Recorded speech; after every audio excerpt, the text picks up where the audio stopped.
So, I just saw The Phoenician Scheme, directed by Wes Anderson. Anderson is one of the first directors whose work I really got into, and I'm a big fan of a lot of his films, my personal favorites being The Grand Budapest Hotel and The Royal Tenenbaums. There's been a lot of conversation concerning his recent films, with people saying they're not as good as his previous work. Lots of people who are of this opinion are wondering if The Phoenician Scheme is a return to form or a continuation of the path he was on. While I enjoyed The French Dispatch and Asteroid City, I don't think they're up there with his best works. The main problem with both is that they feel a little overstuffed to the point of being impersonal.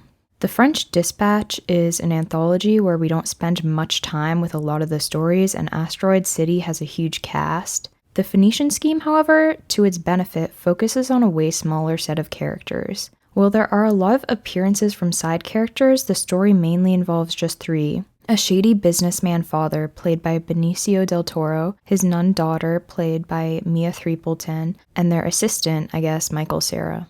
And off the first watch, I have to say, I think this is one of Wes Anderson's better films, and has a lot of what his last two were missing. With the smaller cast, we can focus more on the dynamics between just a few characters, mainly father and daughter. The side characters provide a good comic relief while not distracting too much from the core story. I really like all the characters, and all the actors are excellent here too. Especially shout out Mia Threepleton, Michael Cera, and Richard Ayoade. I hope Anderson continues to work with them. This is also really funny. I don't live in an area where people are laughing a lot in the theaters, but in this one, they were laughing a lot. The basketball scene is probably the funniest one, and this goes without saying because it's a Wes Anderson movie, but this looks amazing, and I love the color palette and visuals. I actually think it looks better than most of his films, but that could be recency bias. It's just so warm and inviting. Both the humors and the visuals contribute to the overall tone, which I like, where it doesn't take itself too seriously and is mainly focused on being entertaining. It also has a score from Alexander Desplat that works really well. It's pretty reminiscent of 20th century classical music, also reminds me of Bernard Herrmann's scores. It's mainly the same riff reinterpreted in different ways, and the instrument and timbre choices really contribute to the environment of the film. It feels so quirky and odd and just suits the movie so well.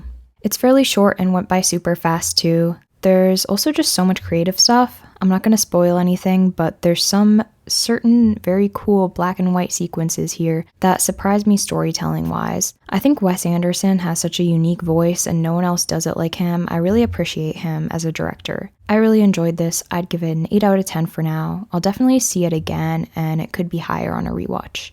Thanks for watching. Bye bye.